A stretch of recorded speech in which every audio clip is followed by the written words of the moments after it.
govorimo o teh ozadjih, ki naj bi tudi mogoče prispevali k tej vaši odločitvi znotraj strankarske težave.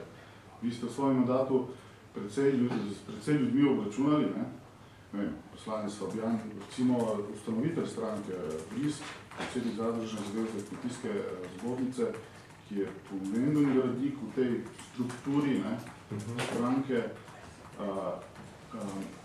Tu vidim nek pomemben element.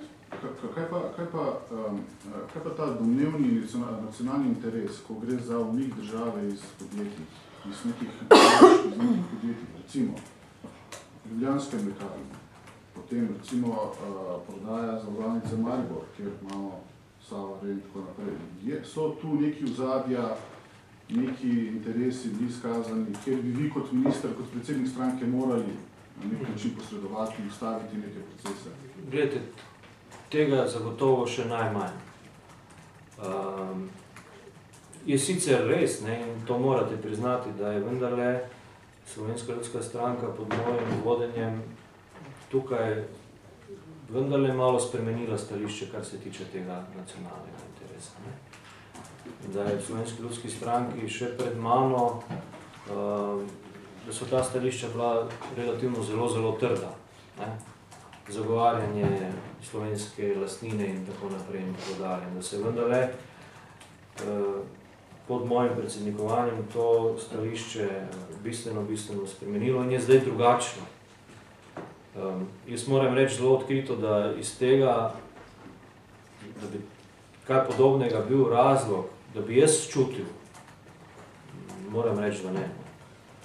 Jaz sem tudi javno takrat, mislim, da vam, gospa Soldat, dejal, da zame problem, torej, da zame prevzem ljubljanskih mlekarn strani Francozov, da to zame ni problem.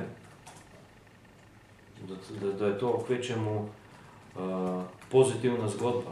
No, za marsikaterega kmeta pa je problem, kakor je bilo razumeti. Zdaj seveda odvisno, gledajte, odvisno kako zadevo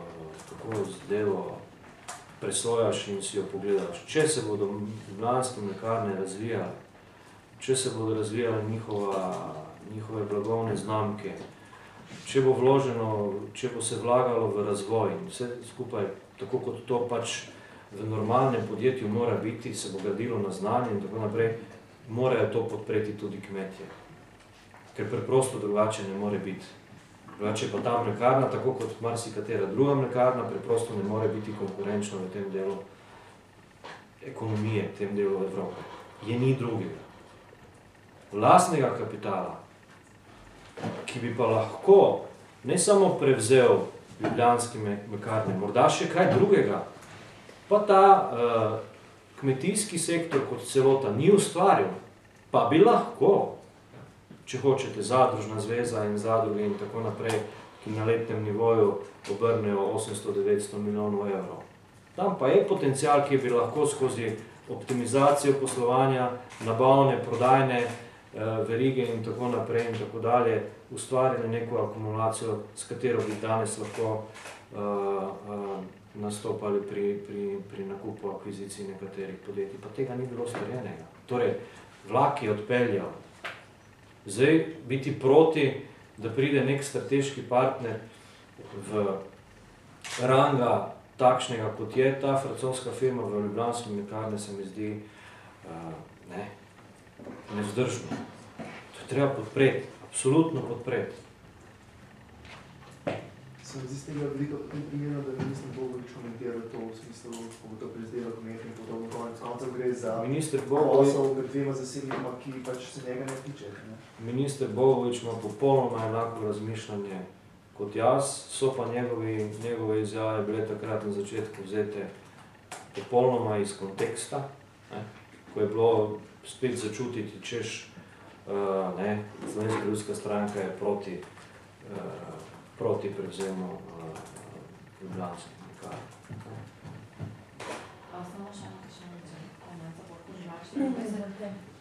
ali je možnost, kakšna predvali so vas v manjkostnem odboru, da bi še enkrat podali odločitev v zvezi s vključitvijo, je kakšna možnost za spremembo mnenja, še vedno bi so ta grožnje z izstopom visi v zraku?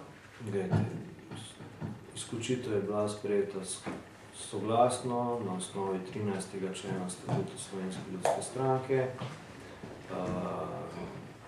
Županu Kanglerju bo izročen sklep, v tem sklepu bo pravni pouk, lahko se pritoži na ta sklep, drugostopenjski organ v tem primeru je izvršilni odbor. Izvršilni odbor se bo odločil tako, kot se bo odločil kot drugostopenjski organ, vkolikor bo prišlo seveda do pritožbe župana Kanglerja. Tako da tu jaz ne vidim nobene druge možnosti. Bi moral župan kot župan odstopiti po vašem mnenju? To je predvsem njegova lastna presoja. Jaz osebno bi odstopil že pred časom, že dolgo nazaj. Ampak, kot pravim, to je stvar vsakega posameznika, da se samo kritično odloči, kdaj je pravi čas, da se umakneš.